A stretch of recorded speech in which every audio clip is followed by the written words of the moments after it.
Bomb ഭീഷണിയെ തുടർന്ന് വിമാനം അടിയന്തര ലാൻഡിംഗ് നടത്തിയിരിക്കുന്നു. മുംബൈ തിരുവനന്തപുരം എയർ ഇന്ത്യ വിമാനമാണ് അടിയന്തരമായി തിരുവനന്തപുരം വിമാനത്താവളത്തിൽ ഇറക്കിയത്.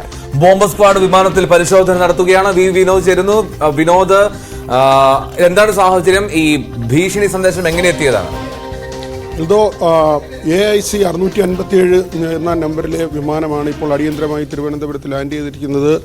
പറന്നുയർന്ന ശേഷം പൈലറ്റ് കൺട്രോൾ റൂമിലേക്ക് ഈ ബോംബ് ഭീഷണിയുടെ വിവരം അറിയിക്കുകയായിരുന്നു. തുടർന്നാണ് വിമാനം അടിയന്തരമായി ലാൻഡ് ചെയ്യാനുള്ള തീരുമാനമെടുത്തത്. ഇപ്പോൾ അതിൻ്റെ ലാൻഡിംഗ് പൂർത്തിയാക്കിയിട്ടുണ്ട്. യാത്രക്കാരെ മുഴുവൻ പുറത്തിറക്കി. യാത്രക്കാരും ജീവനക്കാരും അടക്കം 135 പേരാണ് വിമാനത്തിൽ ഉണ്ടായിരുന്നത്. വിമാനത്തിനുള്ളിലെ യാത്രക്കാരിൽ ആരോ ഒരാളാണ് ഈ ഭീഷണി മുഴക്കിയെന്ന വിവരമാണ് നമുക്ക് ലഭിക്കുന്നത്. അത് സംബന്ധിച്ച് കൂടുതൽ വിശദാംശങ്ങൾ പുറത്തു വരേണ്ടതുണ്ട്. ഇപ്പോൾ ബോംബ് സ്ക്വാഡ് അവിടെ പരിശോധന നടത്തുന്നുണ്ട്. വിമാനത്തിനുള്ളിൽ പരിശോധന നടത്തുന്നുണ്ട്. ലഗേജ് ഉൾപ്പെടെയുള്ള കാര്യങ്ങൾ പരിശോധിക്കുന്നുണ്ട്. ഇതുവരെ മറ്റെന്തെങ്കിലും അസ്വാഭാവികമായ വസ്തുക്കൾ കണ്ടെത്തുകയോ മറ്റെന്തെങ്കിലും ഭയപ്പെടാനുള്ളൊരു സാഹചര്യം ഉള്ളതായുള്ള വിവരങ്ങളോ ഇല്ല. ഏതായിരുന്നാലും ഇങ്ങനൊരു ഭീഷണി വന്നതിനെ തുടർന്നാണ് തിരുവനന്തപുരത്ത് നിന്ന് മുംബൈയിലേക്കുള്ള വിമാനം അത് യാത്ര പുറപ്പെട്ട ശേഷം ഇപ്പോൾ തിരുവനന്തപുരം വിമാനത്താവളത്തിൽ അടിയന്തരമായി ലാൻഡ് ചെയ്തിരിക്കുന്നത്. എൽദോ, ശരി.